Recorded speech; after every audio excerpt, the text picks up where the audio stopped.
الرحیم نحمدہ ونصلی علی رسولہ الکریم اما بعد سیرت النبی صلی اللہ علیہ وسلم کا یہ مبارک سلسلہ اللہ کے فضل و کرم سے جاری ہے۔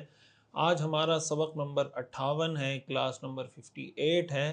درود شریف کا آپ تمام حضرات بہت زیادہ اہتمام رکھیں۔ اللہم صلی علی سیدنا و مولانا محمد وعلی آل سیدنا و مولانا محمد وبارک وسلم۔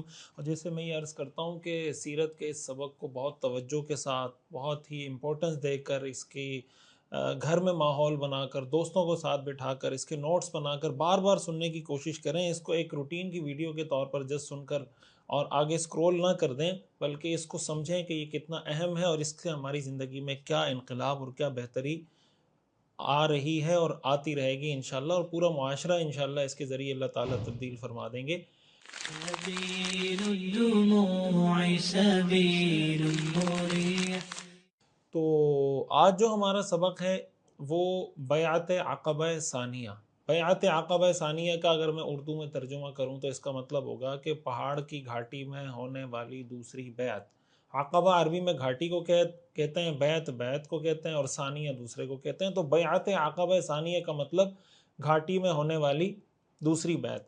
اس سے پہلے ہم نے بیعت عقبہ اولیٰ کے بارے میں پڑھا تھا کہ حضور علیہ الصلاۃ والسلام سے جو گھاٹی میں پہلی بیعت ہوئی تھی، جس میں 12 صحابہ کرام رضوان اللہ علیہم اجمعین شریک ہوئے تھے، اور اس میں ہم نے پیچھے پڑھا کہ 6 وہ بنیادی باتیں تھیں جس پر آپ علیہ الصلاۃ والسلام نے ان سے بیعت لی تھی۔ اس کی تفصیل ہم پچھلے سبق میں پڑھ چکے ہیں۔ آج ہم انشاءاللہ بیعت عقبہ ثانیہ کے واقعات کی کچھ تفصیل پڑھیں گے کہ اس میں کیا کیا واقعات پیش آئے، پھر اس سے ہمیں سیکھنے سمجھنے کو کیا چیزیں ملتی ہیں، انشاءاللہ وہ ہم اپنے اگلے لیکچر کے اندر اس کو ڈسکس کریں گے۔ تو ہم سٹارٹ کرتے ہیں بیعت عقبہ ثانیہ سے متعلق جو تفصیلات ہیں۔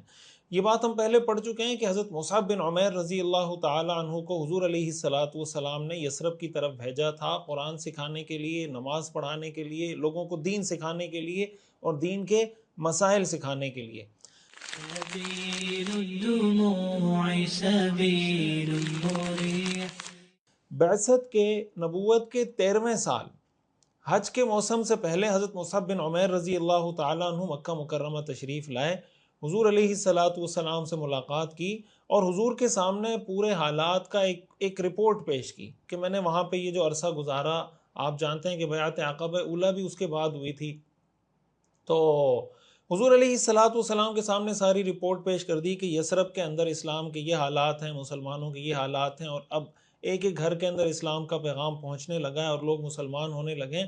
حضور علیہ الصلاۃ والسلام نے جس مشن پر بھیجا تھا اس مشن کی کارگزاری حضور کے سامنے پیش کر دی، اور ساتھ ہی ساتھ حضرت مصعب بن عمیر رضی اللہ تعالیٰ عنہ نے حضور علیہ الصلاۃ والسلام کو یہ بھی بتایا کہ اب یثرب کے لوگ چاہتے ہیں کہ وہ بڑی تعداد میں آپ کی خدمت میں حاضر ہوں اور آپ کے ہاتھ پر بیعت کریں، وہ آپ کی حمایت کے لیے، آپ کی سپورٹ کے لیے بالکل تیار ہیں۔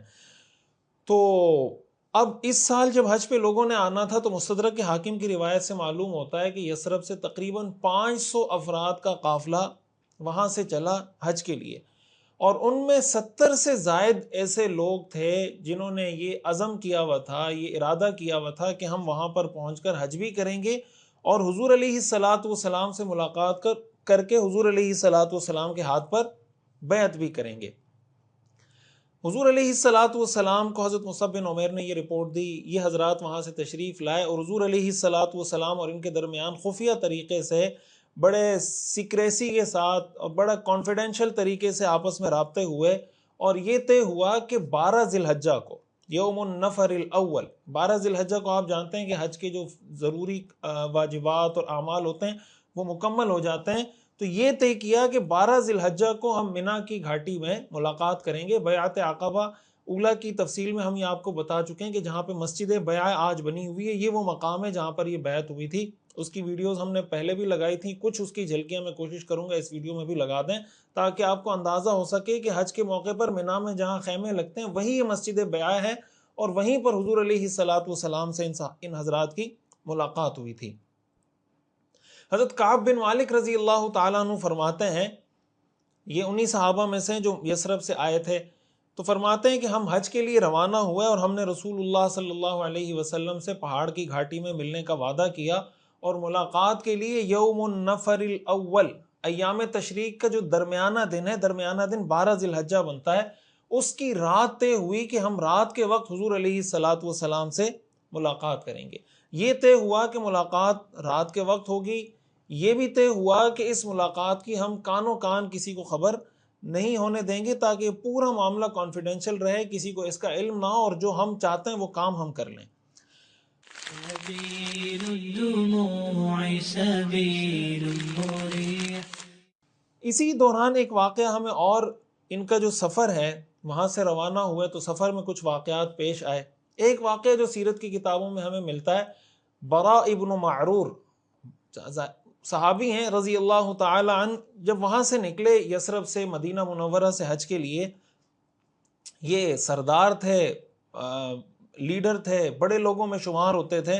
حضرت کعب بن مالک فرماتے ہیں کہ برا ابن معرور ہمارے ساتھ تھے, اور ہم جب مدینہ سے نکلے تو برا ابن معرور ہم سے کہنے لگے کہ میری ایک رائے ہے, مجھے ایک بات سمجھ میں آ رہی ہے, اور اللہ کی قسم میں نہیں جانتا کہ اگر میں تمہارے سامنے یہ رائے رکھوں تو تم میری اس بات سے اتفاق کرو گے یا نہیں کرو گے. ہم نے پوچھا آپ بتائیے کیا رائے ہے؟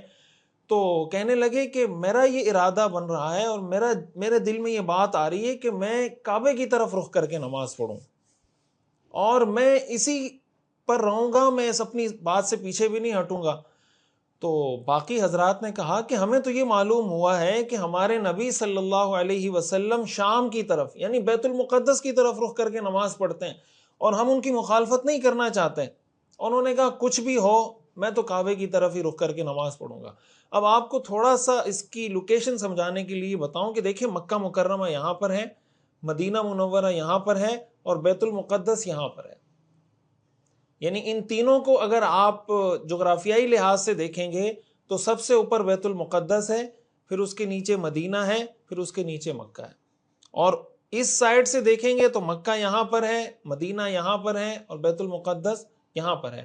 تو بیت المقدس کی طرف اگر مدینہ کے لوگ, مدینہ میں رہنے والے لوگ اگر بیت المقدس کی طرف رخ کر کے نماز پڑھیں گے, اس کا مطلب کعبے کی طرف ان کی پشت ہوگی. ظاہر ہے کہ جب اوپر کی طرف رخ کر کے نماز پڑھیں گے تو کعبہ جنوب کی جانب ہے, اس کعبے کی طرف ان کی پشت ہوگی. تو مدینہ منورہ کے لوگوں کا کعبے کی طرف رخ کر کے نماز پڑھنے کا مطلب یہ ہے کہ بیت المقدس کی طرف پشت ہو رہی ہے. ان صحابہ نے یہ بتایا کہ ہمیں تو یہ پتہ چلا ہے کہ حضور علیہ الصلاۃ والسلام بیت المقدس کی طرف رخ کر کے نماز پڑھتے ہیں. برا ابن معرور نے کہا کہ نہیں, میں تو بیت اللہ کی طرف ہی رخ کر کے نماز پڑھوں گا. اچھا, جب نماز کا وقت ہوتا تھا سب بیت المقدس کی طرف رخ کر کے نماز پڑھتے تھے, اور برا ابن معرور وہ کعبے کی طرف رخ کر کے نماز پڑھتے تھے. حضرت کعب کہتے ہیں یہ ہمارا پورا سفر اسی طرح ہوا ہے. مکہ مکرمہ پہنچ گئے. حضرت کعب کہتے ہیں کہ ہمیں ان کا یہ عمل بالکل بھی پسند نہیں آ رہا تھا کہ بھئی جب حضور علیہ الصلاۃ والسلام بیت المقدس کی طرف رخ کر کے نماز پڑھتے ہیں تو ہم کیوں کعبے کی طرف رخ کر کے نماز پڑھیں. سبيل الدموع سبيل مريح. یہ فرماتے ہیں جب ہم پہنچے تو برا ابن معرور نے مجھ سے کہا, حضرت کعب کہتے ہیں مجھ سے کہا کہ بھتیجے میری بات سنو, میرے ساتھ چلو, اللہ کے رسول کے پاس چلتے ہیں, اور یہ جو میں نے عمل کیا ہے اس بارے میں ان سے سوال کر لیتے ہیں کہ میں نے ٹھیک کیا یا غلط کیا ہے, کیونکہ تم سب میرے مخالف تھے, میں ایک کام کر رہا تھا, تم سب دوسرا کام کر رہے تھے. حضور کے پاس جاتے ہیں تاکہ بات واضح ہو جائے. حضرت کعب کہتے ہیں کہ ہم نکلے رسول اللہ صلی اللہ علیہ وسلم کو تلاش کرنے کے لیے. ہم نے اس سے پہلے حضور کو دیکھا نہیں تھا, اس لیے ہم آپ کو پہچانتے بھی نہیں تھے. راستے میں ہمیں مکہ کا ایک آدمی ملا, ہم نے اس سے حضور علیہ الصلاۃ والسلام کے بارے میں پوچھا تو اس نے کہا کیا تم انہیں پہچانتے ہو؟ تو ہم نے کہا ہم پہچانتے نہیں ہیں. انہوں نے کہا کیا تم عباس بن عبد المطلب کو پہچانتے ہو جو نبی کے چچا ہیں؟ ہم نے کہا ہاں, ان کو تو ہم جانتے ہیں, وہ ہمارے ہاں تجارت کے لیے بزنس کے لیے آتے رہتے ہیں, ظاہر شام جب جاتے ہیں تو مدینہ سے ہو کے ہی جاتے ہیں. تو اس شخص نے بتایا کہ ٹھیک ہے, اگر تم عباس کو جانتے ہو تو تم مسجد میں جب داخل ہو گئے نا تو مسجد میں عباس کے پاس جو شخص بیٹھا ہوا ہے وہی اللہ کے رسول ہیں. تو یہ کہتے ہیں کہ ہم چلے گئے, مسجد میں داخل ہوئے. جب مسجد میں داخل ہوئے تو دیکھا کہ وہاں حضرت عباس, ظاہر اس وقت تو مسلمان نہیں ہوئے تھے, حضرت عباس و فتح مکہ کے موقع پہ مسلمان ہوئے. حضور علیہ الصلاۃ والسلام ان کے ساتھ مسجد میں بیٹھے ہوئے. تو یہ کہتے ہیں کہ ہم گئے, ہم نے سلام کیا اور قریب جا کر بیٹھ گئے. رسول اللہ صلی اللہ علیہ وسلم نے اپنے چچا حضرت عباس سے پوچھا ابو الفضل کیا تم ان دونوں کو جانتے ہو, یہ کون لوگ ہیں؟ تو حضرت عباس نے بتایا کہ جی میں ان کو جانتا ہوں، یہ برا ابن معرور ہیں، اپنی قوم کے سردار ہیں، اور یہ کعب بن مالک ہیں۔ بتا دیا، تعارف کروا دیا۔ حضرت عباس بھی ان دونوں کو جانتے تھے۔ حضرت کعب کہتے ہیں جب حضرت عباس نے حضور کو تعارف کروایا نا کہ یہ برا ابن معرور ہیں، اپنی قوم کے سردار ہیں، اور یہ کعب بن مالک ہیں، تو حضرت کعب کہتے ہیں اللہ کی قسم میں رسول اللہ صلی اللہ علیہ وسلم کی یہ بات کبھی نہیں بھولوں گا کہ جب انہوں نے میرا تعارف کروایا کہ یہ کعب بن مالک ہیں تو حضور نے پوچھا وہ شاعر جو ہیں، یعنی یہ وہ کعب ہیں جو شاعر ہیں؟ تو حضرت عباس نے بتایا کہ جی ہاں یہ وہی کعب ہیں۔ سبيل الدموع سبيل مريح۔ تھوڑا سا رک کے میں یہاں پہ ایک بات عرض کروں جو میں ہمیشہ سیرت کے سبق میں بار بار آپ کو بتاتا رہا ہوں کہ حضور علیہ الصلاۃ والسلام اپنے آس پاس کے حالات سے باخبر رہتے تھے، اویئر رہتے تھے، آپ کو پتہ ہوتا تھا دنیا میں کیا چل رہا ہے۔ ہجرت حبشہ میں آپ نے پڑھا کہ حبشہ کی طرف ہجرت کرنے کا مشورہ صحابہ کو حضور نے دیا تھا کہ وہاں پر جاؤ، وہاں پر ایک عادل بادشاہ ہے، انصاف کرنے والا بادشاہ ہے، اس کی سرزمین میں کسی پہ ظلم نہیں ہوتا۔ حبشہ افریقہ میں ہے، مکہ ایشیا میں ہے۔ حضور علیہ الصلاۃ والسلام کو مکہ میں رہتے ہوئے افریقہ کے حالات کا پتہ تھا کہ کہاں پہ کون سا بادشاہ ہے اور وہ کس پوزیشن میں۔ اس سے پہلے آپ نے پڑھا کہ جب خزرج کے 6 لوگ آئے تھے، اسلام لائے، حضور نے ان سے پوچھا تم کس قبیلے کے ہو؟ انہوں نے بتایا ہم خزرج کے ہیں۔ تو حضور نے پوچھا وہی خزرج جن کے یہودیوں کے ساتھ معاہدات ہیں؟ تو حضور کو پتا تھا کہ مدینہ میں رہنے والے لوگوں کو کن کن لوگوں کے ساتھ معاہدات ہیں۔ یہ تیسرا واقعہ ہے کہ جب کعب بن مالک رضی اللہ تعالیٰ عنہ کا تعارف کروایا گیا تو حضور نے پوچھا یہ وہی کعب ہیں جو شاعر ہیں؟ حضور نے دیکھا نہیں تھا لیکن حضور ان کو نام سے پہچانتے تھے۔ تو حضور علیہ الصلاۃ والسلام کو بادشاہوں کا بھی پتہ ہوتا تھا، کس قوم کے ساتھ معاہدات ہیں اس کا بھی پتہ ہوتا تھا، اور اس قوم کے انفلوئنسر، اس قوم کے مؤثر لوگ، اس قوم کے وہ لوگ جو اثر رسوخ رکھتے ہیں، جن کی بات سنی جاتی ہے، ان شخصیات کا بھی حضور کو علم تھا۔ اس سے ہمیں معلوم ہوتا ہے کہ ایک مسلمان کو ایسا نہیں ہونا چاہیے کہ اس کو دنیا کے حالات کا کچھ پتہ نہ ہو، اپنے آس پاس کا کچھ پتہ نہ ہو۔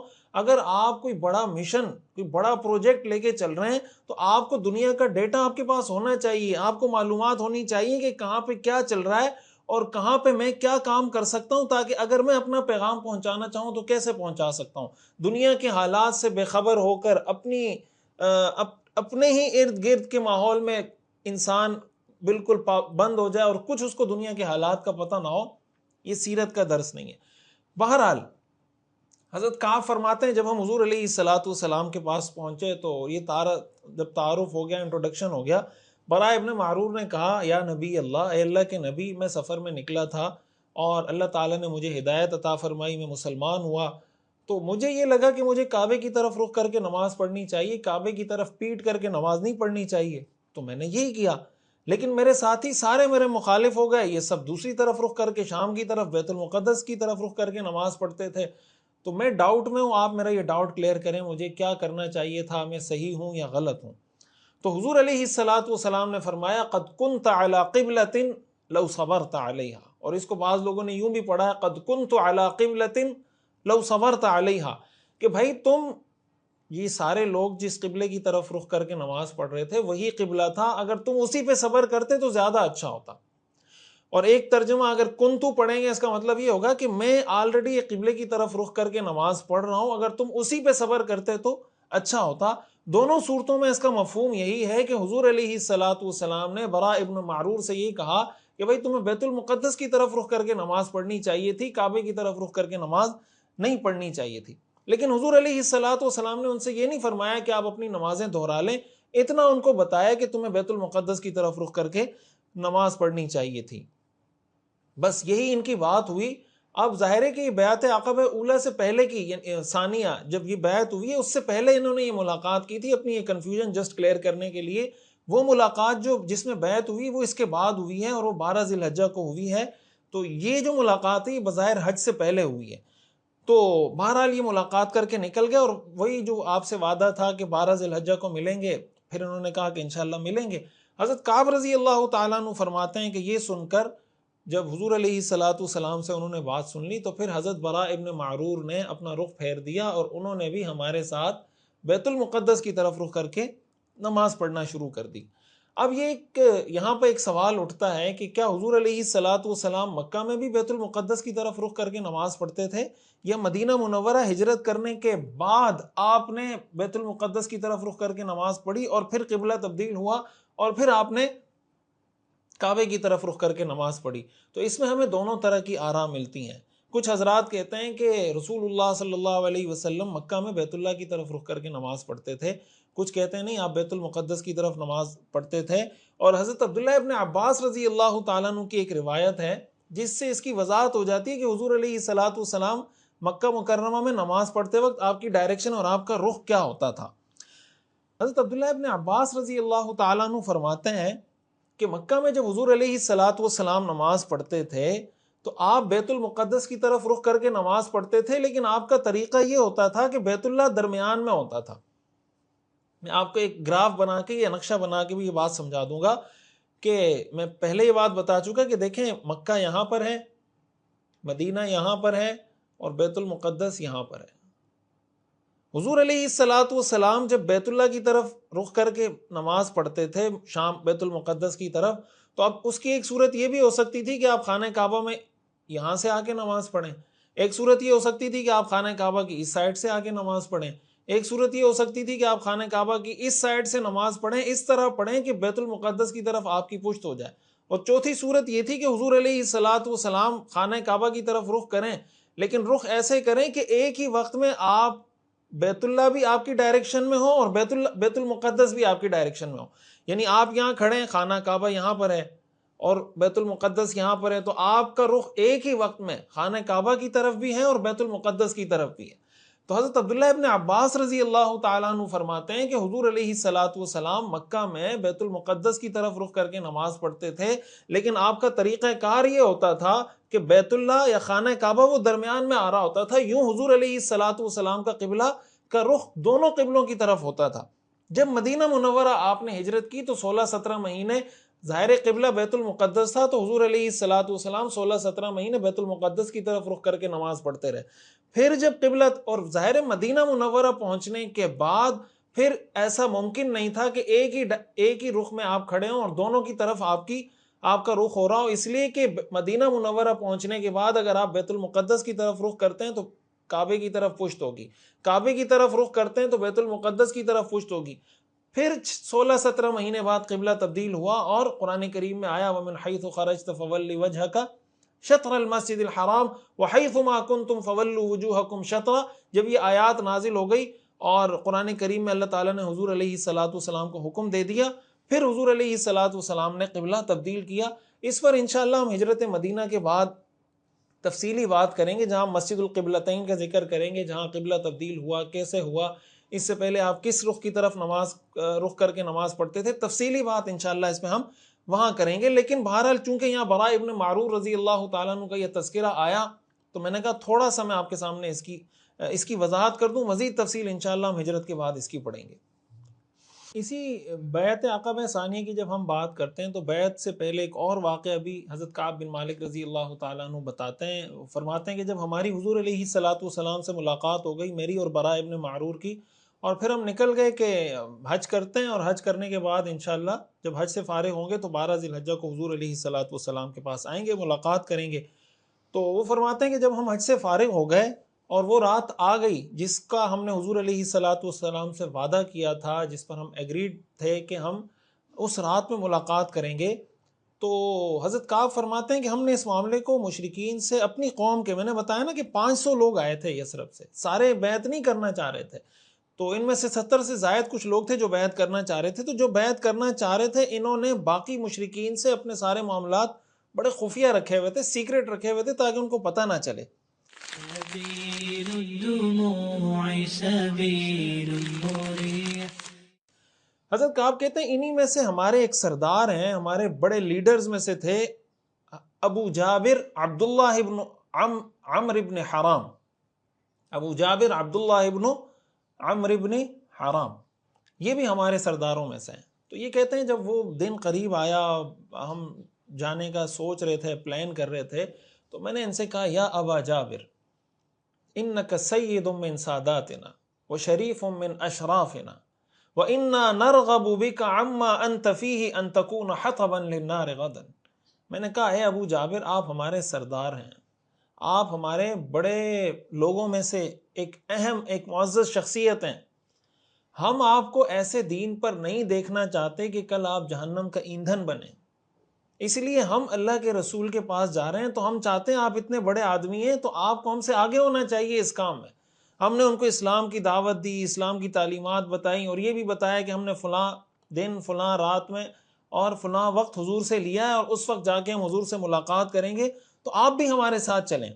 حضرت ابو جابر عبداللہ ابن عمرو ابن حرام نے جب یہ بات سنی تو مسلمان ہو گئے اور کہا کہ چلیں میں بھی آپ کے ساتھ چلتا ہوں۔ اور یہ پھر ان حضرات میں شامل ہیں جنہوں نے عقبہ ثانیہ کی جو بیعت تھی، بیعت عقبہ ثانیہ، اس میں شریک بھی ہوئے، حضور علیہ الصلوۃ والسلام کے ہاتھ میں بیعت بھی کی، اور پھر حضور علیہ الصلوۃ والسلام نے جو ان میں سے 12 امیر یا 12 نقباء مقرر کیے تھے، ان میں سے ایک امیر نقیب حضور علیہ الصلوۃ والسلام نے حضرت ابو جابر عبداللہ ابن عمرو ابن حرام رضی اللہ تعالیٰ عنہ کو بھی مقرر کیا۔ اس سے بھی ہمیں یہ بات معلوم ہوتی ہے، یہ بات ہم نے بیعت عقبہ اولیٰ کے اندر بھی پڑھی تھی، کہ اگر آپ کی کسی کے ساتھ دوستی ہے، آپ کسی کو رسپیکٹ دیتے ہیں، تو اس رسپیکٹ کا یہ تقاضا ہے کہ اگر آپ کوئی اچھا کام کر رہے ہیں تو آپ کی یہ کوشش ہونی چاہیے کہ یار میرے اس دوست کی، میرے اس لیڈر کی، میرے اس سردار کی آخرت بھی ٹھیک ہو جائے۔ یہ نہیں کہ اگر سردار غلط راستے پر ہے یا آپ کا دوست غلط راستے پر ہے تو آپ اس کا ساتھ دینا شروع کر دیں، بلکہ آپ کی ذمہ داری بنتی ہے، ایک اچھا دوست وہ ہوتا ہے جو اپنے دوست کو غلطی پر ٹوکتا ہے، اپنے دوست کی غلطی پر حوصلہ افزائی کرنے والا دوست نہیں ہوتا، دشمن ہوتا ہے۔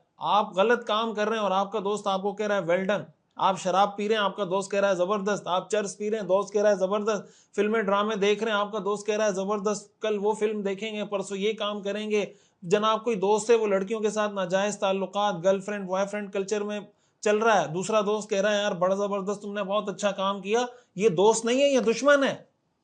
اس میں پہلے تفصیلی بات کر چکا ہوں۔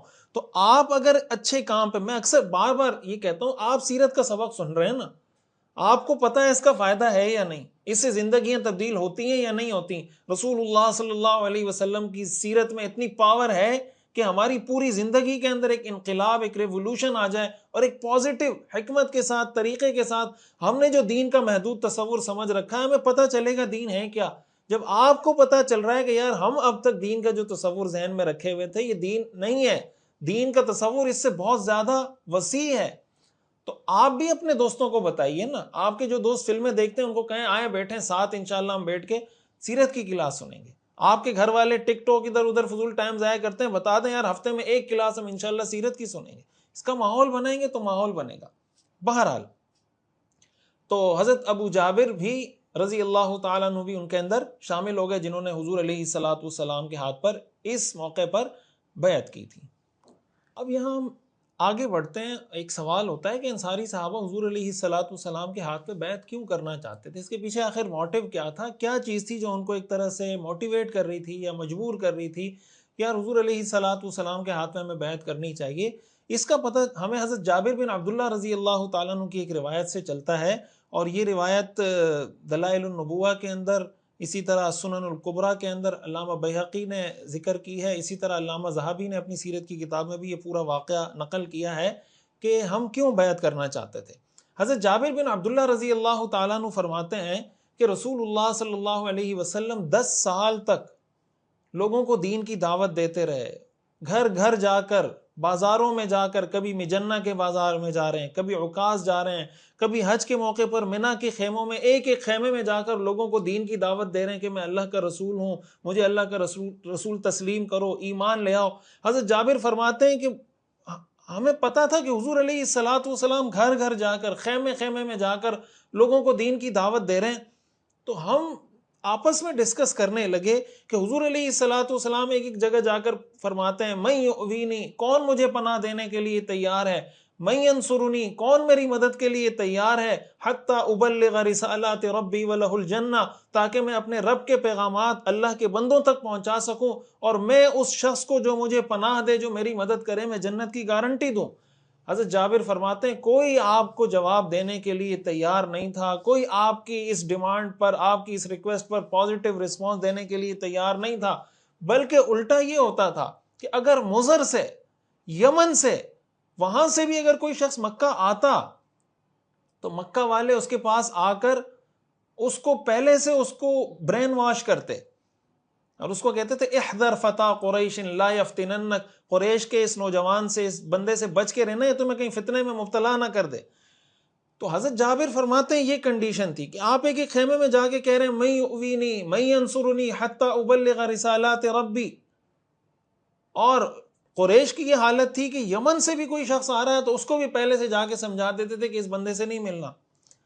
تو حضرت جابر فرماتے ہیں کہ ہم حضور علیہ الصلوۃ والسلام کی یہ ساری معلومات ہمیں تھیں کہ حضور علیہ الصلوۃ والسلام یوں جاتے ہیں اور یہ لوگ پیچھے سے انگلیوں سے اشارے کرتے ہیں اور بتاتے ہیں کہ یار اس کے قریب نہیں جانا، یہ نہیں کرنا، وہ نہیں کرنا، یہاں تک کہ اللہ تعالیٰ نے ہمیں اللہ کے رسول کے پاس بھیج دیا، یعنی یثرب کے لوگوں کو اللہ نے بھیج دیا۔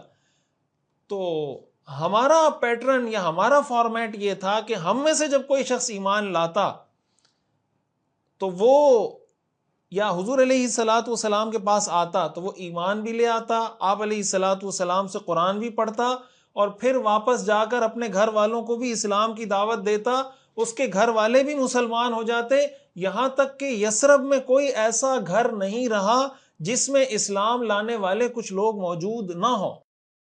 یعنی یہ بتا رہے ہیں کہ ہمارا فارمیٹ یہ تھا کہ ہمارا طریقہ یہ نہیں تھا کہ ہم آتے تھے مسلمان ہو جاتے تھے اور بس، بلکہ ہم آتے تھے حضور علیہ الصلوۃ والسلام کے ہاتھ پہ اسلام قبول کرتے تھے، آپ سے قرآن سیکھتے تھے، مسلمان ہوتے تھے، پھر اپنے گھروں میں جاتے تھے، گھر والوں کو دین کی دعوت دیتے تھے، وہ مسلمان ہوتے تھے۔ ہماری اس پریکٹس سے یہ ہوا کہ اسلام مدینہ کے ہر گھر میں داخل ہو گیا۔ یہاں پھر میں رک کے تھوڑا سا یہ بات آپ سے عرض کروں گا کہ انصاری صحابہ کی یہ خصوصیت خود حضرت جابر بتا رہے ہیں کہ ہمارا طریقہ کار یہ تھا۔ ہم سیرت کیوں پڑھ رہے ہیں؟ تاکہ ہم اس سے سبق حاصل کریں۔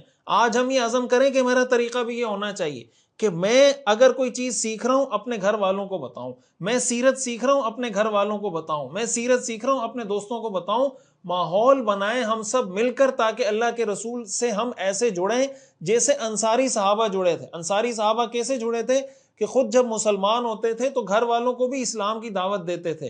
ہم جب سیرت پڑھ رہے ہیں اگر انصاری صحابہ کے رستے پہ چلنا ہے تو اپنے گھر والوں کو، اگر شوہر سن رہا ہے تو بیوی کو دعوت دے، بیوی سن رہی ہے تو شوہر کو دعوت دے، والد سن رہا ہے تو بیٹے کو، اولاد کو دعوت دے، اولاد سن رہی ہے تو اپنے والدین کو دعوت دیں، بھائی سن رہا ہے تو بھائی کو، دوسری بہن کو، ایک دوسرے کو دعوت دینا شروع کریں تو ہم بھی انصار کے اس رستے پہ چلنا شروع ہوں گے۔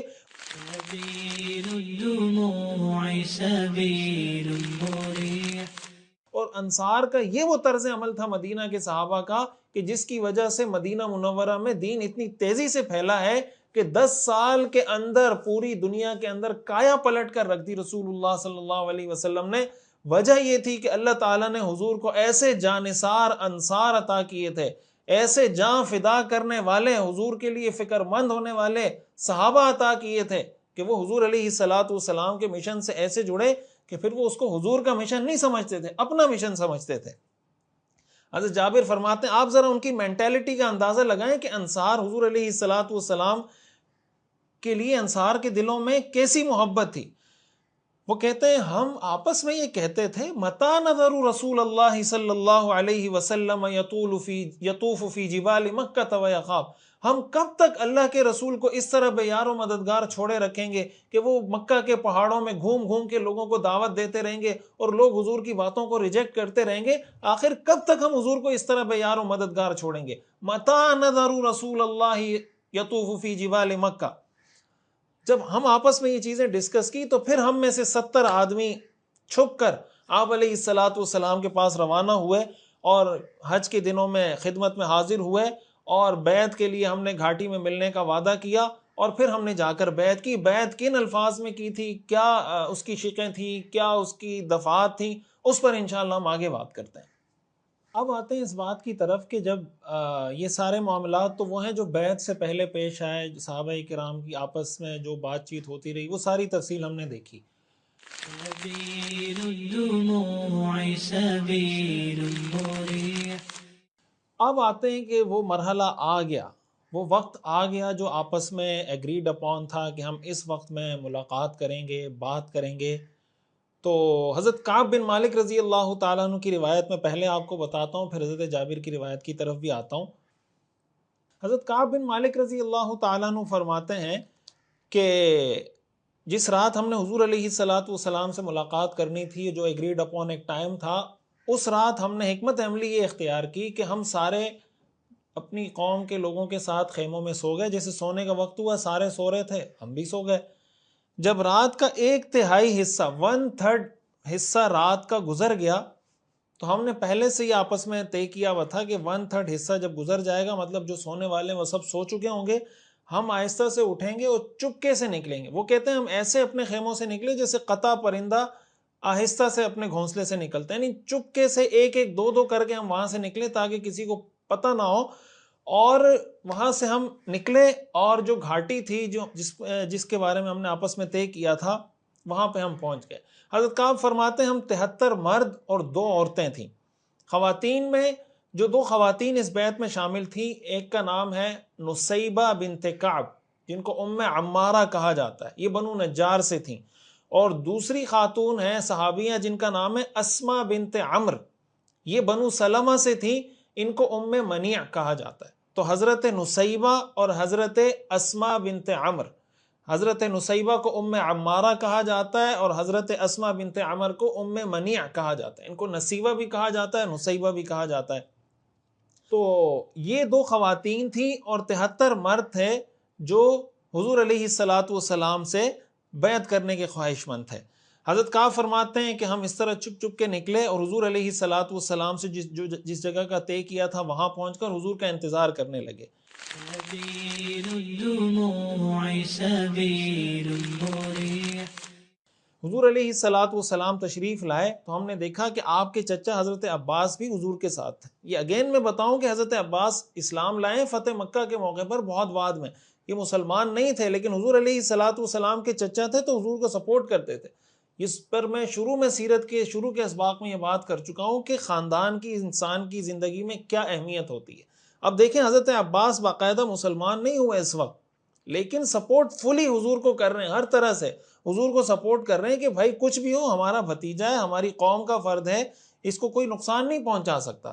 تو حضرت عباس ساتھ ساتھ ہیں. تو پہنچے.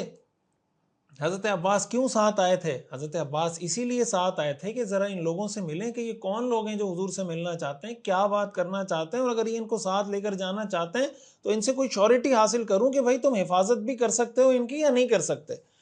تو حضرت کعب فرماتے ہیں کہ جب حضرت عباس اور حضور دونوں آئے تو بات کا آغاز حضرت عباس نے کیا اور کہنے لگے یا معشر الخزرج، اے خزرج کے لوگوں، ان محمدا منا حیث قد علمتم قد منعناہ من قومنا.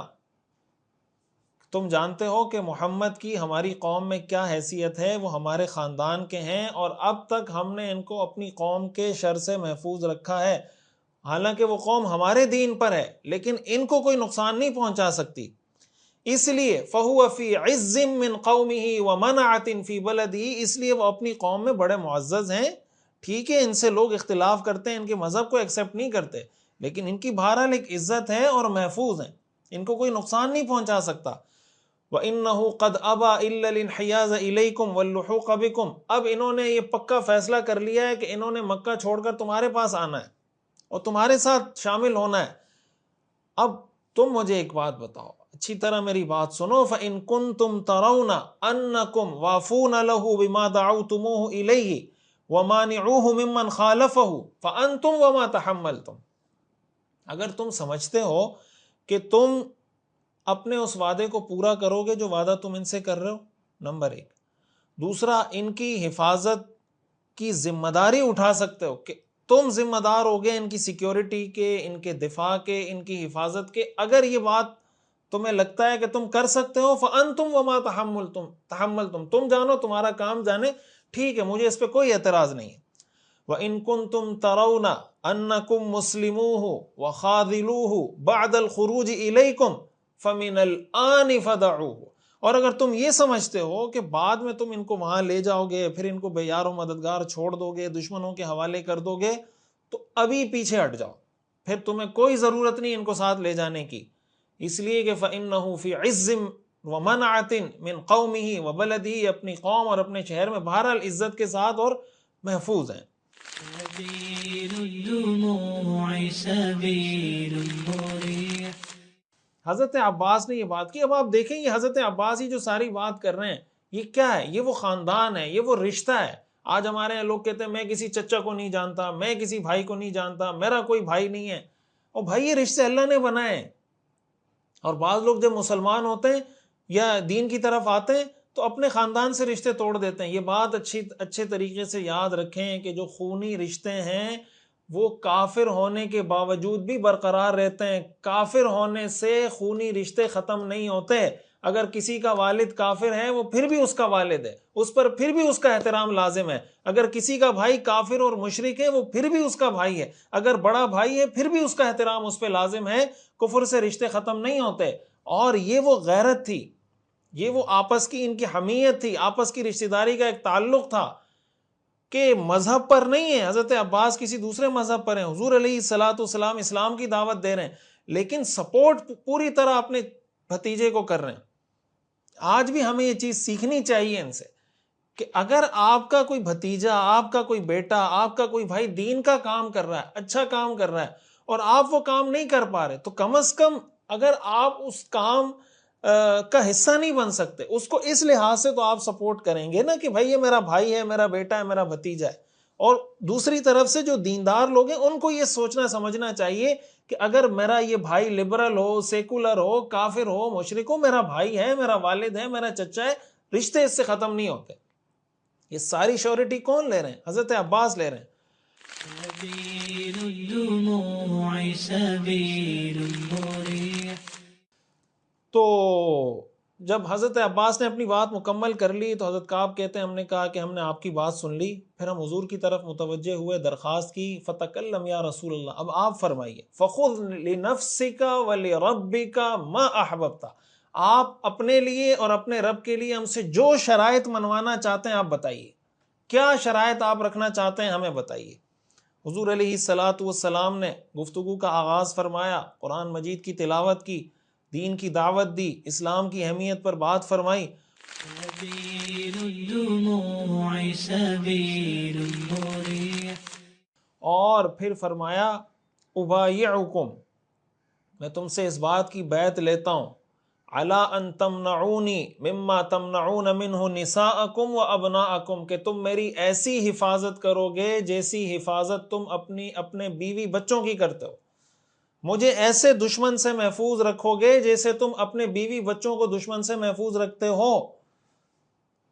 حضرت براء ابن معرور رضی اللہ تعالیٰ عنہ نے فوراً آپ کا ہاتھ پکڑا اور کہا واللہ، نعم، ضرور، اللہ کی قسم، والذی بعثک بالحق، جس ذات نے آپ کو حق نبی بنا کر بھیجا ہے، لنمنعنک مما نمنع منہ عذرنا، ہم آپ کی دشمن سے ایسی حفاظت کی ذمہ داری لیتے ہیں جیسے ہم اپنی بیویوں کی دشمنوں سے حفاظت کرتے ہیں۔ فبایعنا یا رسول اللہ، یا رسول اللہ ہمیں بیعت کیجئے۔ فواللہ نحن واللہ ابناء الحروب، ہم جنگوں کے بیٹے ہیں، جنگوں کے پالے ہوئے ہیں، ہم جنگوں سے ڈرتے نہیں ہیں۔ واہل الحلقہ، ہم اسلحے والے ہیں، ہمارے پاس اسلحہ ہے۔ ورثناھا کابرا عن کابر، ہمیں اپنے آباء و اجداد سے ورثے میں یہ بہادری ملی، ڈرنے والے نہیں آپ، ہمیں بیعت کیجئے، ہم تیار ہیں، ہم آپ کی سیکورٹی، آپ کے دفاع، آپ کی حفاظت کے لیے ایسے آگے آئیں گے جیسے اپنے بیوی بچوں کے دفاع و سیکورٹی کے لیے آگے آتے ہیں۔ سبيل الدموع سبيل مريح۔ اس سے ہمیں یہ بات معلوم ہوتی ہے، اگین یہ بات میں پہلے بھی عرض کر چکا ہوں، اس سے ہمیں کیا معلوم ہوتا ہے کہ حضور علیہ الصلوۃ والسلام ان سے بیعت کس چیز پہ لے رہے ہیں کہ تم میری سیکورٹی کا خیال رکھو گے، میری حفاظت کرو گے، میرا دفاع کرو گے۔ آج اگر کوئی عالم دین کسی سے یہ کہہ دے کہ بھائی میں نے سیکورٹی رکھنی ہے، مجھے سیکورٹی گارڈ چاہیے، اور اس کے لیے میرے ساتھ آپ کوئی تعاون کریں، میرے ساتھ تعاون نہیں کریں، اس مد میں تعاون کریں کہ حالات ٹھیک نہیں ہیں، ٹارگٹ کلنگ چل رہی ہے، یہ ہو رہا ہے، فلاں ہو رہا ہے، ہم یہ خیر کا کام کر رہے ہیں، بہت سے لوگوں کو یہ ایکسیپٹ نہیں ہے، تو ہمیں سیکورٹی رکھنی ہے، ہمیں گارڈ رکھنے ہیں، ہمیں اس کے لیے پیسے چاہیے، تو کیا اس کو لوگ خیر کا کام سمجھتے ہیں؟ میں اگین یہ بات کروں گا کہ مسجد، مدرسہ، یتیم خانہ، اس سے بڑھ کر ہمیں کچھ سوچنا چاہیے، اور یہ سیرت ہے۔ لوگ کہتے ہیں مولویوں کو اللہ پہ توکل نہیں ہے، بھائی یہ سیرت ہے۔ توکل کا کون سا مطلب آپ نے نکالا ہوا ہے؟ کیا توکل کا یہ مطلب ہے کہ دشمن کے سامنے نہتے ہو کے پہنچ جاؤ کہ مارو مجھے گولی؟ یہ مطلب ہے؟ اگر یہی مطلب ہے تو رسول اللہ صلی اللہ علیہ وسلم کی سیرت کے اس واقعے کا کیا کریں گے؟ یہ دین کا کون سا تصور ہم نے دماغ میں بٹھایا ہوا ہے؟ سبيل الدموع سبيل مريح. اس لیے میں یہ عوام سے گزارش کروں گا کہ جہاں جیسے میں نے تھنک ٹینک پہ بات کرتا ہوں، یہ بھی ایک مستقل کام ہے کرنے کا کہ ایک فنڈ اس کے لیے قائم کیا جائے، اس پہ بات کی جائے، اس کے لیے لوگ تیار ہوں کہ یار میں اسپیشلی جو فنڈ دوں گا وہ اس مقصد کے لیے دوں گا کہ اس عالم دین کی، اس مفتی کی یا علماء کی ایز اے ہول میں سیکورٹی کے لیے کچھ کر سکوں، ان کو میں کوئی گارڈ فراہم کر سکوں، ان کو کوئی لائسنس والا اسلحہ خرید کے دے سکوں تاکہ اپنی سیکورٹی کو یقینی بنا سکیں۔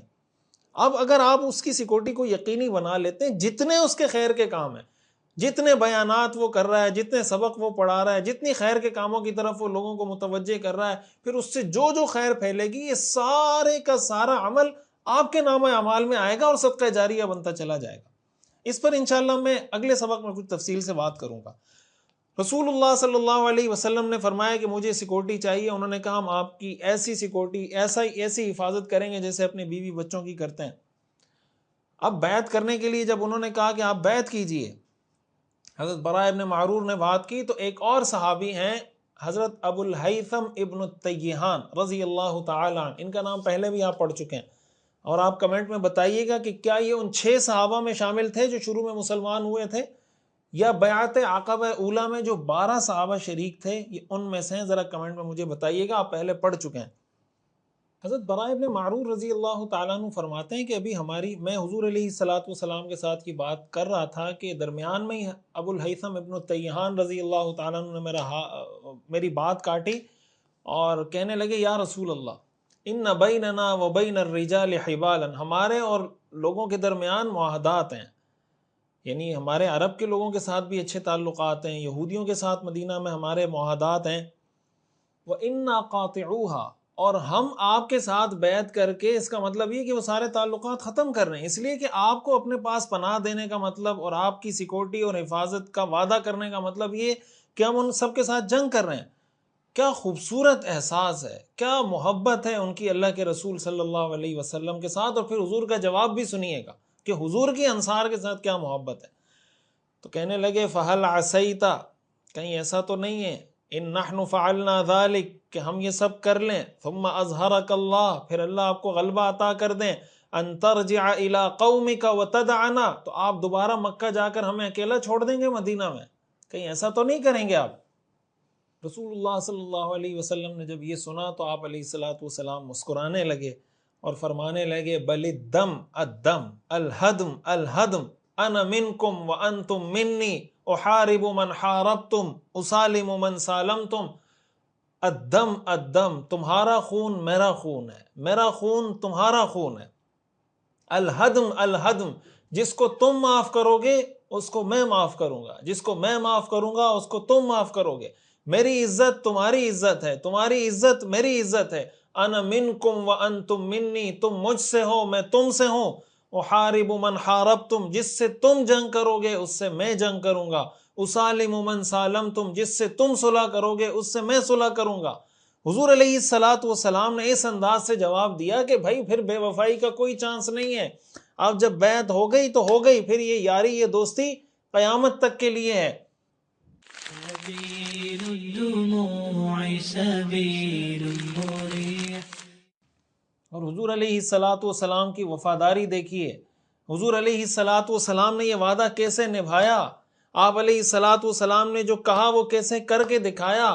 ایک وقت آیا ہجرت کے بعد کہ اللہ کے رسول کو اللہ نے مکہ کا حکمران بنایا، فاتح بنایا، آپ مکہ میں فاتح بن کر داخل ہوئے۔ مکہ آپ کا اصل وطن تھا، اصل شہر تھا، وہاں آپ کی پیدائش تھی، لیکن جب آپ علیہ السلام فتح مکہ کے موقع پر تشریف لائے تو آپ نے مکہ میں سفر والی نماز پڑھی اور کچھ دن رہ کر دوبارہ مدینہ منورہ تشریف لے گئے۔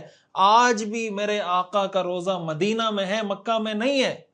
مکہ حضور کا اصل شہر تھا، مدینہ اصل شہر نہیں تھا، مدینہ میں آپ مہاجر تھے، لیکن جب آپ نے بیعت کی تو پھر اس کو ایسے نبھایا کہ آج بھی جب ہم اپنے آقا کے دربار میں سلام پیش کرنا چاہیں تو ہم اس کے لیے مکہ نہیں جاتے بلکہ مدینہ جاتے ہیں۔ سبيل الدموع سبيل مريح۔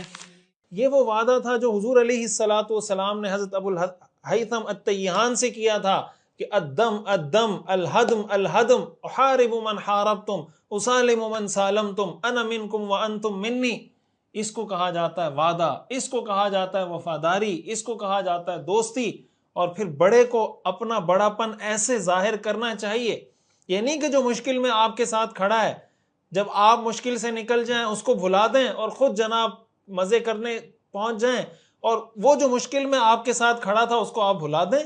آپ کا اصل دوست وہ ہوتا ہے جو مشکل میں آپ کے ساتھ کھڑا ہوتا ہے۔ یہ انصاری صحابہ وہ تھے جب اللہ کے رسول صلی اللہ علیہ وسلم کو کوئی قبیلہ پناہ دینے کے لیے تیار نہیں تھا، انہوں نے حضور کو پناہ دی، حضور نے ان کے ساتھ وفاداری کا ایسا اظہار کیا کہ آج بھی انہی کے پاس موجود ہیں۔ سبيل الدموع سبيل مريح۔ مشکلات میں کام آنے والے دوستوں کے ساتھ اپنی اولاد کو نصیحت کر کے جائیں کہ یہ میرے ساتھ مشکل میں کھڑا تھا، اس کے ساتھ تم نے ہمیشہ کھڑے ہونا ہے۔ اسی لیے حضور علیہ الصلاۃ والسلام نے انصار کے بارے میں جو احادیث ہیں وہ کسی موقع پر میں بتاؤں گا کہ حضور علیہ الصلاۃ والسلام نے فرمایا کہ لو سلک الناس مسلکا وسلک الانصار مسلکا لسلکت مسلک الانصار۔ اگر ساری دنیا ایک رستے پہ چلے، انصار دوسرے رستے پہ چلے، میں ساری دنیا کو چھوڑ کر انصار جس رستے پر ہوں گے اس رستے پہ چلوں گا۔ آپ علیہ الصلاۃ والسلام نے فرمایا کہ انصار سے محبت کرنا ایمان کی نشانی ہے اور انصار سے بغض رکھنا منافق ہونے کی نشانی ہے۔ یہ ہمارے لیے سیرت کا بہت اہم میسج اور پیغام ہے۔ اسی طرح ان دین کا کام کرنے والے لوگوں کے لیے بھی پیغام ہے۔ بعض اوقات یہ ہوتا ہے کہ آپ کوئی پروجیکٹ کوئی کام شروع کرتے ہیں، کچھ لوگ وہ ہوتے ہیں جو شروع میں آپ کے ساتھ آ کے جڑتے ہیں، قربانی دیتے ہیں، مشکلات اٹھاتے ہیں، پھر ایک وقت آتا ہے کہ اللہ تعالیٰ اس پروجیکٹ کو عوام میں قبولیت عطا کر دیتے ہیں، اس کے چرچے ہونے لگتے ہیں، وہ جناب پھیلنے لگتا ہے، پھولنے لگتا ہے، تو جو بنیاد میں آپ کے ساتھ لوگ کھڑے ہوتے ہیں آپ ان کو بھلا دیتے ہیں، آپ ان کو نظر انداز کر دیتے ہیں کہ اب مجھے ان کی کوئی ضرورت نہیں۔ بھئی بنیاد تو آپ کو انہوں نے ہی فراہم کی، رسول اللہ صلی اللہ علیہ وسلم کی یہ سیرت نہیں ہے، آپ کا یہ طریقہ نہیں ہے۔ تو جو دوست مشکل میں کھڑا ہو جائے، اور آپ کے سب سے زیادہ کام آنے والے مشکل میں عام طور سے والدین ہوتے ہیں، بہن بھائی ہوتے ہیں، اور اس میں بعض دوست بھی ہوتے ہیں، تو یہ سیرت کا درس ہے۔ آج کے بعد یہ سیرت کا درس یاد رکھیں کہ آپ کی مشکلات میں والدین تو یقیناً آپ کے کام آتے ہیں، اور کوئی کام آئے یا نہ آئے تو اپنے والدین کے ساتھ تعلق کیسا ہونا چاہیے۔ اسی طرح ان تمام دوستوں کے ساتھ جو مشکل میں کام آئے۔ بہرحال حضور علیہ الصلاۃ والسلام نے یہ بات چیت کی۔ اس بیعت کی کچھ اور تفصیلات بھی ہیں کہ حضور علیہ الصلاۃ والسلام نے مزید کیا بیعت لی تھی۔ ایک تو آپ نے یہ بیعت لی بنیادی طور پر کہ تم میرا دفاع کرو گے۔ سبيل الدموع سبيل مريح۔ حضرت جابر بن عبداللہ رضی اللہ تعالیٰ عنہ کی روایت ہے، وہ فرماتے ہیں کہ جب ہم حضور علیہ الصلاۃ والسلام کے پاس بیعت کرنے کے لیے پہنچے تو ہم نے پوچھا کہ یا رسول اللہ آپ ہم سے کیا بیعت لینا چاہتے ہیں؟ تو آپ نے فرمایا بایعونی، میرے ہاتھ پہ بیعت کرو۔ کن چیزوں پر؟ علی السمع والطاعۃ فی النشاط والکسل، کہ تم خوشی اور ناخوشی، چاہتے ہوئے اور نہ چاہتے ہوئے، ہر حال میں میری بات سنو گے بھی اور میری بات مانو گے بھی۔ علی السمع والطاعۃ فی النشاط والکسل، نمبر 1۔ وعلی النفقۃ فی العسر والیسر، اس بات پر میرے ہاتھ پہ بیعت کرو، دوسری شق، کہ تنگی کی حالت میں بھی اور خوشحالی کی حالت میں بھی اللہ کی راہ میں خرچ کرو گے، دوسری شق۔ تیسری شق وعلی الامر بالمعروف والنہی عن المنکر، اور اس بات کی بیعت کرو کہ تم نیکی کا حکم دو گے، برائی سے لوگوں کو روکو گے۔ چوتھی شق وعلی ان تقولوا فی اللہ لا تأخذکم فیہ لومۃ لائم، اس بات کی بیعت کرو کہ اللہ کے معاملے میں حق بات کہو گے، کسی ملامت کرنے والے کی ملامت سے نہیں ڈرو گے، کسی بلیم کرنے والے کی بلیمنگ گیم سے نہیں ڈرو گے۔ نمبر 5 وَعَلَىٰ أَن تَنْصُرُونِي إِذَا قَدِمْتُ عَلَيْكُمْ يَثْرَبَ، کہ تم میری مدد کرو گے جب میں یثرب پہنچ جاؤں تو تم میری مدد کرو گے۔ تَمْنَعُونِي مِمَّا تَمْنَعُونَ مِنْهُ أَنفُسَكُمْ وَأَزْوَاجَكُمْ وَأَبْنَاءَكُمْ، میری ایسی حفاظت کرو گے جیسی حفاظت تم اپنی بیویوں کی، اپنے آپ کی اور اپنی اولاد کی کرتے ہو۔ وَلَكُمُ الْجَنَّةُ، اگر ان ساری باتوں پہ تم میرے ساتھ ایگری کر لیتے ہو تو میں تمہیں جنت کی گارنٹی دیتا ہوں۔ کس بات پر؟ خوشی ناخوشی ہر حال میں اللہ کے رسول کی بات سننی ہے، اطاعت کرنی ہے۔ تنگ دستی اور خوشحالی ہر حال میں اللہ کی راہ میں خرچ کرنا ہے۔ نیکی کا حکم، برائی سے روکنا ہے، امر بالمعروف اور نہی عن المنکر، حق بات کہتے ہوئے کسی ملامت کرنے والے کی ملامت کی پرواہ نہیں کرنی۔ اور نمبر 5 میری مدد کرنی ہے، اور نمبر 6 میری ایسی حفاظت کرنی ہے جیسی حفاظت تم اپنے بیوی، بچوں اور اپنی جانوں کی کرتے ہو۔ اب یہ بیعت کی وہ شقیں، اس پہ میں تفصیل انشاءاللہ بعد میں اس پہ بات کروں گا، آج میں واقعات کو مکمل کرنے کی کوشش کر رہا ہوں۔ سبيل الدموع سبيل مريح۔ 2 صحابہ ہیں جنہوں نے بیعت سے پہلے، اور بیعت کے لیے قوم تو تیار ہو گئی، انہوں نے کہا یا رسول اللہ ہم تیار ہیں، آپ ہاتھ بڑھائیے ہم۔ تو 2 صحابہ ہیں جنہوں نے اپنی قوم کو پہلے بتایا کہ تمہیں پتہ ہونا چاہیے کہ تم کیا کرنے جا رہے ہو، تمہیں اس کے خطرات کا، اس کی سنگینی کا، اس کی انٹینسٹی کا پہلے سے پتہ ہونا چاہیے۔ یہ نہ ہو کہ بیعت کرنے کے بعد میں کہو کہ ہمیں تو نہیں پتہ تھا کہ یہ بھی ہوگا۔ تو پہلے سے ہی 2 صحابہ ہیں جنہوں نے اپنی قوم کو کہا کہ پہلے ہماری بات سنو۔ تو حضرت جابر فرماتے ہیں کہ ہم بیعت کے لیے تیار ہو گئے تو حضرت اسعد بن زرارہ، اس کا بتائیے گا کہ کن صحابہ میں شامل ہیں حضرت اسعد بن زرارہ؟ ان 6 صحابہ میں شامل ہیں جو پہلے آئے تھے، یا بیعت عقبہ اولیٰ والے میں شامل ہیں، یا دونوں میں شامل ہیں؟ کمنٹ میں ذرا بتائیے گا۔ ان کے بارے میں آپ تفصیل پہلے پڑھ چکے ہیں۔ سبيل الدموع سبيل مريح۔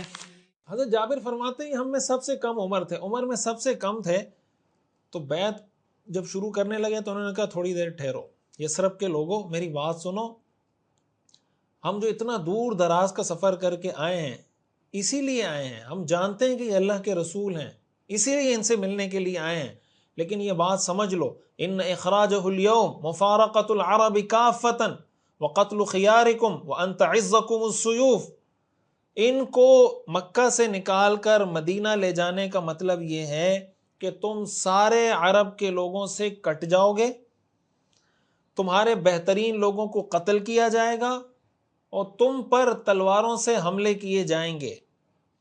فَإِمَّا أَنْتُمْ قَوْمٌ تَصْبِرُونَ، اگر تو تم میں سکت ہے، پکے رہ سکتے ہو کہ تلوار چلے پھر بھی پکے رہو گے، تمہارے لوگوں کو قتل کیا جائے پھر بھی پکے رہو گے، سارے عرب سے کٹنا پڑے پھر بھی اس بات پہ پکے رہو گے، فَخُذُوهُ وَأَجْرُكُمْ عَلَى اللَّهِ، تو ٹھیک ہے یہ بیعت کر لو اور اللہ تمہیں اس کا اجر عطا کریں گے۔ وَإِمَّا أَنْتُمْ تَخَافُونَ مِنْ أَنفُسِكُمْ خَيْفَةً فَذَرُوهُ فَهُوَ أَعْذَرُ لَكُمْ عِنْدَ اللَّهِ، لیکن اگر تمہیں لگتا ہے کہ تم ان باتوں کو پورا نہیں کر سکو گے یا یہ باتیں نہیں سہ سکو گے، اس کی سکت نہیں ہوگی، تو پھر ابھی سے ہی چھوڑ دو، بیعت مت کرو، یہ اللہ کی نظر میں تمہارے لیے زیادہ معقول عذر ہوگا کہ یا اللہ ہم میں ہمت نہیں تھی، لیکن بیعت کرنے کے بعد اگر بیعت پوری نہ کرو یہ بہت خطرناک گناہ ہوگا۔ حضرت جابر کہتے ہیں انہوں نے بات مکمل کی تو ہم نے کہا ابسط یدک یا اسعد بن زرارہ، اے اسعد بن زرارہ آپ اپنا ہاتھ آگے بڑھائیے، فواللہ لا نذر هذه البیعۃ ولا نستقیلها، اللہ کی قسم نہ تو ہم اس بیعت کو توڑیں گے نہ کبھی ہم اس بیعت سے دستبردار ہوں گے۔ اور پھر حضرت جابر فرماتے ہیں کہ بیعت کا سلسلہ شروع ہوا، حضور علیہ الصلاۃ والسلام ایک ایک صحابی کو بیعت کرتے، اپنی شرائط بتاتے اور ان سے جنت کا وعدہ کرتے، اور یوں یہ بیعت شروع ہو گئی۔ علامہ ذہبی نے اپنی سیرت کی کتاب میں یہ روایت نقل کی ہے کہ جب انصاری صحابہ حضور کے پاس پہنچے اور حضور تشریف لائے، حضرت عباس ساتھ تھے، تو حضور نے فرمایا کہ بھائی تم میں سے جو بات کرنے والا ہے وہ بات کرے، لیکن لمبی بات نہ کرے، مشرکین تم پہ نظریں جما کے بیٹھے ہوئے، جو بات کرنی ہے شارٹ بات کریں تاکہ ہم بات آگے بڑھائیں۔ اس پر حضرت اسد بن زرارہ کہنے لگے سل یا محمد لربک ما شئت ثم سل لنفسک ثم اخبرنا ما لنا علی اللہ، اے اللہ کے رسول آپ ڈیمانڈ کیجئے اپنے رب کے لیے، آپ کی ہم سے کیا ڈیمانڈز ہیں، آپ کی اپنے لیے ہم سے کیا ڈیمانڈز ہیں، اور پھر آپ ہمیں یہ بتائیے کہ اگر ہم یہ ڈیمانڈز پوری کرتے ہیں تو ہمیں اللہ تعالیٰ کیا دے گا۔ حضور علیہ الصلوۃ والسلام نے فرمایا اسألکم لربی، اپنے رب کے لیے جو ڈیمانڈ میں تم سے کرتا ہوں وہ یہ ہے ان تعبدوہ ولا تشرکوا بہ شیئا، کہ اسی کی عبادت کرنا، اس کے ساتھ کسی کو شریک مت کرنا، اور واسألکم لنفسی واصحابی، اور اپنے لیے اور اپنے صحابہ اور ساتھیوں کے لیے میں تم سے یہ سوال کرتا ہوں ان تؤوونا، کہ تم ہمیں پناہ دو گے، وتنصرونا، ہماری مدد کرو گے، وتمنعونا مما منعتم منہ انفسکم، اور تم جس طرح اپنی حفاظت کرتے ہو اس طرح ہم سب کی حفاظت کو یقینی بناؤ گے۔ انصاری صحابہ کہنے لگے کہ اس کے بعد ہمیں کیا ملے گا؟ آپ نے فرمایا لکم الجنہ، میں تمہیں جنت کی گارنٹی دیتا ہوں۔ صحابہ کہنے لگے فلک ذالک، ہم آپ کو ان ساری باتوں کی گارنٹی دیتے ہیں، اگر آپ ہمیں جنت کی گارنٹی دیتے ہیں، آپ ہم سب کی طرف سے ان باتوں کا جواب ہاں میں سمجھیے، ہم آپ کے ہاتھ پہ بیعت کرنے کے لیے تیار ہیں۔ اس روایت میں آپ دیکھیں حضور علیہ الصلوۃ والسلام نے صرف اپنی سیکورٹی کی بات نہیں کی، صحابہ کی سیکورٹی کی بات بھی کی کہ میری سیکورٹی کو بھی یقینی بنائیں، میرے صحابہ کی سیکورٹی کو بھی یقینی بنائیں، ان کے دفاع کو بھی یقینی بنائیں۔ اور پھر آپ آگے جا کے پڑھیں گے کہ جب صحابہ نے ہجرت کی ہے تو مدینہ کے انصاری صحابہ نے ان کا کیسا دفاع کیا ہے، کیسے ان کو پناہ دی اور کیسے ان کی مدد کی اور کیسے اپنا یہ وعدہ پورا کیا ہے، وہ جب آپ سنیں گے تو آپ کو حیرانی ہوگی کہ ایسے انسان بھی دنیا میں آئے ہیں۔ حضور علیہ الصلوۃ والسلام کے ایسے جانثار صحابہ بھی موجود تھے کہ انہوں نے کس کس طریقے سے حضور کا دفاع اور حضور کی سیکورٹی کو یقینی بنانے کے لیے کیا کیا قربانیاں دی ہیں۔ اس میں بھی ہمارے لیے ایک میسج ہے کہ جو لیڈر ہوتا ہے، لیڈر کا کام یہ نہیں ہوتا کہ صرف اپنے آپ کو محفوظ کر لے، باقی کارکن پٹتے ہیں، لٹتے ہیں، پٹتے رہیں، لٹتے رہیں، ڈنڈے کھاتے رہیں، جیلوں میں سڑتے رہیں، اور لیڈر جناب مزے کرتے رہیں۔ لیڈر وہ نہیں ہوتا، لیڈر وہ ہوتا ہے جو کارکنوں کا بھی سوچتا ہے، وہ اپنے کارکنوں کے لیے وہ سوچتا ہے جو وہ اپنے لیے سوچتا ہے۔ یہ نہیں کہ لیڈر ایسی کمروں میں بیٹھ کے مزے کر رہے ہیں، کارکن لٹ رہے ہیں، پٹ رہے ہیں اور جناب مر رہے ہیں، جیلوں میں سڑ رہے ہیں، کسی کو کوئی پرواہ ہی نہیں ہے۔ آپ دیکھیں حضور علیہ الصلوۃ والسلام نے جو حبشہ کی طرف ہجرت کروائی تھی، خود تشریف لے کر نہیں گئے تھے، اپنے صحابہ کو بھیجا تھا، صحابہ کو بھیجا تھا تاکہ یہ محفوظ ہو جائیں، خود آپ مشکلات میں گھرے ہوئے تھے۔ تو یہ چیز بھی ہمیں سیکھنے اور سمجھنے کو ملتی۔ سبيل الدموع سبيل مريح۔ ایک اور صحابی ہیں، انہوں نے بھی اپنی قوم کو بیعت سے پہلے خبردار کیا کہ سمجھ لو کرنے کیا جا رہے ہو۔ ان کا نام ہے حضرت عباس بن عبادہ رضی اللہ تعالیٰ عنہ۔ تو جب بیعت کرنے لگے تو انہوں نے بھی قوم کے لوگوں کو کہا کہ تھوڑی دیر ٹھہرو یا معشر الخزرج هل تدرون علی ما تبایعون هذا الرجل، تمہیں پتہ ہے یہ تم کیا بیعت کرنے جا رہے ہو؟ انہوں نے کہا ہم جانتے ہیں۔ عباس بن عبادہ رضی اللہ عنہ نے کہا انکم تبایعونہ علی حرب الاحمر والاسود من الناس، تمہاری اس بیعت کا مطلب یہ ہے کہ اس بیعت کے بعد ہر کالے گورے سے تم جنگ کرو گے، یعنی سب سے تم جنگ کرو گے۔ فَإِن كُنْتُمْ تَرَوْنَ، اگر تمہیں لگتا ہے أَنَّكُمْ إِذَا نُهِكَتْ أَمْوَالُكُمْ مُصِيبَةً وَأَشْرَافُكُمْ قَتْلًا أَسْلَمْتُمُوهُ، اگر تمہیں لگتا ہے کہ اگر تمہارے مال چھین لیے جائیں، تمہارے سرداروں کو قتل کر دیا جائے تو تم انہیں دشمنوں کے حوالے کر دو گے، فَمِنَ الْآن، تو ابھی پیچھے ہٹ جاؤ، فَهُوَ وَاللَّهِ، اللہ کی قسم، إِن فَعَلْتُمْ، اگر اس وقت تم یہ کرتے ہو، ابھی بیعت کر لیتے ہو، بعد میں ان کو دشمنوں کے حوالے کر دیتے ہو، ان فعلتم فهو خزي الدنيا والآخرہ، یہ دنیا کی بھی رسوائی ہے، آخرت کی بھی رسوائی ہے۔ نہ دنیا میں کسی کو منہ دکھانے کے قابل رہو گے، نہ آخرت میں اللہ کو جواب دے سکو گے۔ وَإِن كُنتُمْ تَرَوْنَ، اور اگر تمہیں لگتا ہے أَنَّكُمْ وَافُونَ لَهُ بِمَا دَعَوْتُمُوهُ إِلَيْهِ، کہ تم اپنا یہ وعدہ ہر حال میں پورا کرو گے، اگرچہ تمہارے مال لوٹ لیے جائیں، تمہارے سرداروں کو قتل کر لیا جائے، فَخُذُوهُ، تو کرو بیعت، فَوَاللَّهِ ہوا خیر الدنیا والآخرہ، اگر تم اس پہ قائم ہو جاتے ہو تو یہ دنیا کی بھی کامیابی ہے اور آخرت کی بھی کامیابی ہے۔ تو سب لوگوں نے مل کے کہا کہ ہم ہر حال میں یہ بیعت کریں گے، ہمارے اموال چھین لیے جائیں، ہمارے سرداروں کو قتل کر لیا جائے، ہم اللہ کے رسول کی حفاظت کریں گے، ان کا دفاع کریں گے۔ جب یہ سب بات ہو گئی، حضور علیہ الصلوۃ والسلام سے فرمایا کہ آپ ہاتھ بڑھائیے، ہم آپ کے ہاتھ پہ بیعت کرتے ہیں، لیکن ہمیں یہ بتائیے کہ ہمیں کیا ملے گا۔ حضور علیہ الصلاۃ والسلام نے فرمایا جنت ملے گی۔ آپ دیکھیں جب جب صحابہ نے پوچھا کیا ملے گا، حضور نے فرمایا جنت۔ جب پوچھا کیا ملے گا، آپ نے فرمایا جنت۔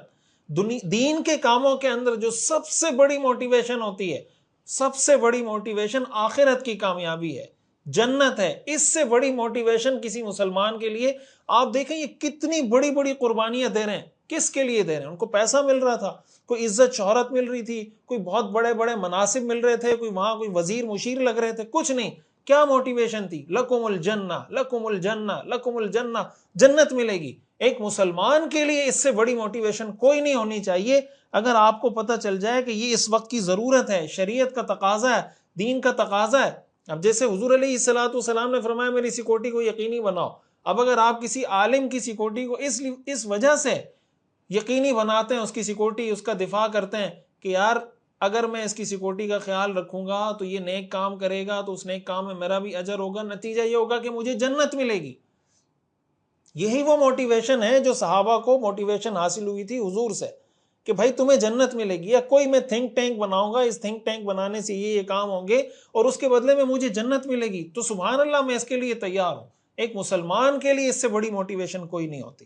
بہرحال یہ وہ موقع تھا جو حضور علیہ الصلوۃ والسلام نے صحابہ کرام کو بیعت کیا، اور پھر اس سے آگے کے کچھ واقعات ہیں کہ کیا ہوا اور کیسے ہوا۔ آپ علیہ الصلوۃ والسلام نے 12 نقیب مقرر کیے، 12 امیر مقرر کیے، اس کی کیا تفصیلات ہیں، اس سے ہمیں کیا سبق ملتا ہے۔ کہیں کہیں تو میں نے کچھ تفصیل بتائی ہے، زیادہ بھرپور تفصیل انشاءاللہ ہم اگلے سبق میں ڈسکس کریں گے۔ اللہ تعالی ہمیں سمجھنے کی اور عمل کرنے کی توفیق عطا فرمائے۔ آپ حضرات کے سامنے میں سوالات رکھتا ہوں، آج ہی کے سبق سے متعلق سوالات ہیں۔ کچھ سوالات میں نے سبق میں بھی آپ سے پوچھے ہیں، اس کا بھی یقیناً آپ نے جواب دیا ہوگا۔ یہ سوالات بھی آپ اس کے جوابات دیجئے گا، اور اگر سمجھ نہ آ رہا ہو، جواب نہ آ رہا ہو تو سبق دوبارہ سنیے گا اور جواب لکھیے گا۔ پہلا سوال ہے، بیعت عقبہ ثانیہ کس شہر کے لوگوں کے ساتھ ہوئی تھی؟ مکہ مکرمہ، یمن، مدینہ منورہ۔ بیعت عقبہ ثانیہ میں کتنے صحابہ شریک تھے؟ 12، 20، 73 مرد اور 2 عورتیں۔ سفر میں کعبے کی طرف رخ کر کے نماز پڑھنے والے صحابی کا نام بتائیے۔ حضرت کعب بن مالک رضی اللہ عنہ، حضرت اسعد بن زرارہ رضی اللہ عنہ، حضرت براء ابن معرور رضی اللہ عنہ۔ بیعت عقبہ ثانیہ ذی الحجہ کی کس تاریخ کو ہوئی؟ 10 ذی الحجہ، 11 ذی الحجہ، 12 ذی الحجہ۔ بیعت عقبہ ثانیہ کہاں ہوئی؟ عرفات میں، خانہ کعبہ میں، یا منی کی گھاٹی میں؟ بیعت عقبہ ثانیہ میں حضور علیہ الصلوۃ والسلام کے ہمراہ کون تھے؟ حضرت حمزہ رضی اللہ عنہ، حضرت ابو بکر صدیق رضی اللہ عنہ، یا پھر حضرت عباس۔ یہ بات کس صحابی نے کی تھی کہ کہیں فتح کے بعد آپ مکہ تو نہیں چلے جائیں گے؟ حضرت کعب بن مالک، حضرت ابو الہیثم ابن التیہان، حضرت اسعد بن زرارہ رضی اللہ عنہم اجمعین۔ حضور علیہ الصلوۃ والسلام نے اس سوال کا کیا جواب دیا تھا؟ جی میں واپس مکہ چلا جاؤں گا، نہیں جاؤں گا، تمہارا خون میرا خون، میرا خون تمہارا خون، تم مجھ سے ہو اور تم مجھ سے ہو اور میں تم سے ہوں۔ بیعت سے پہلے کن 2 صحابہ نے اپنی قوم کو کہا کہ اچھی طرح سمجھ لو کہ یہ تم کیا کرنے جا رہے ہو؟ حضرت کعب بن مالک اور حضرت براء ابن معرور رضی اللہ عنہ، حضرت اسعد بن زرارہ اور حضرت عباس بن عبادہ رضی اللہ عنہما، یا حضرت اسید بن حضیر اور حضرت سعد بن عبادہ رضی اللہ عنہم اجمعین۔ اصل دوست کون ہوتا ہے؟ جو آپ کے غلط کام کو سپورٹ کرے یا جو آپ کو غلطی پر ٹوکے؟ مشکل حالات میں ساتھ دینے والوں کے ساتھ انسان کا رویہ کیا ہونا چاہیے؟ ہمیشہ وفاداری نبھانی چاہیے، اپنا مطلب پورا ہو جائے تو اگنور کر دینا چاہیے۔ حضور علیہ الصلاۃ والسلام کا روضہ اقدس مدینہ منورہ میں ہے، اس سے ہمیں کیا سبق ملتا ہے؟ مشکلات میں ساتھ دینے والوں کے ساتھ وفاداری کا، نماز کا، یا پھر روزے کا۔ وآخر دعوانا ان الحمد للہ رب العالمین۔